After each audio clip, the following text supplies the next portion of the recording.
Hi friends, Monika kitchen হোমে সবাইকে স্বাগতম। দেখো বন্ধুরা, ধোকার রেসিপি বানাবো, চলো শুরু করা যাক।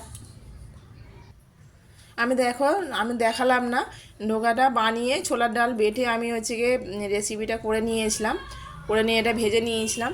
এটা দেখালাম না, এটা পরে একদিন দেখাবো। গ্যাসটা আমি অন করে নিলাম। তার আগে আমি মশলাটা করে নেবো। এদিকে আদা নিয়ে নিয়েছি, এদিকে গোটা জিরে নিয়েছি, আদা আর গোটা জিরে একসাথে পেস্ট করে নেব। আমি সাদা তেল দিয়ে বানাবো। কড়াতে তেল দিয়ে দিলাম।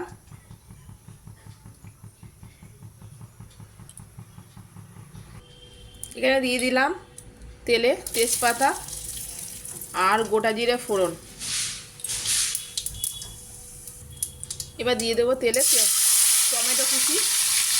টমেটো কুচি দিয়ে দিলাম।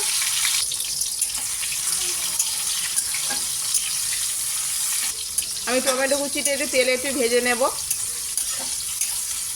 এবার দিয়ে দেবো আদা আর জিরে, যেটা পেস্ট করে গেছিলাম, আদা জিরে বাটাটা এটা দিয়ে দিলাম।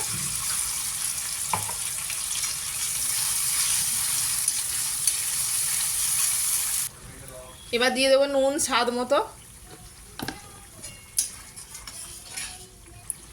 দিয়ে দিলাম হলুদ গুঁড়ো। এবার দিয়ে দেবেন লঙ্কার গুঁড়ো। আপনারা যেরকম ঝাল খেতে চান সেই পছন্দ মতন ঝাল দেবেন। গোটা কাঁচা লঙ্কা দিয়ে দিলাম। আর মশলাটা ভালো করে কষিয়ে নিতে হবে, তেল ছেড়ে দেবে। ছেড়ে দিলে দেখবেন মশলাটা কষানো হয়ে গেছে। দেখুন আমার মশলাটা কত সুন্দর কষানো হয়ে গেছে, তেল ছেড়ে দিয়েছে। এবার আমি জল দিয়ে দেবো।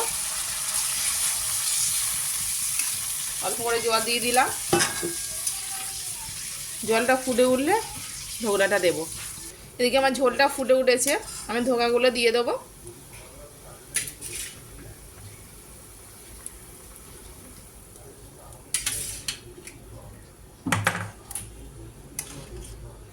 সবগুলো দিয়ে দিলাম।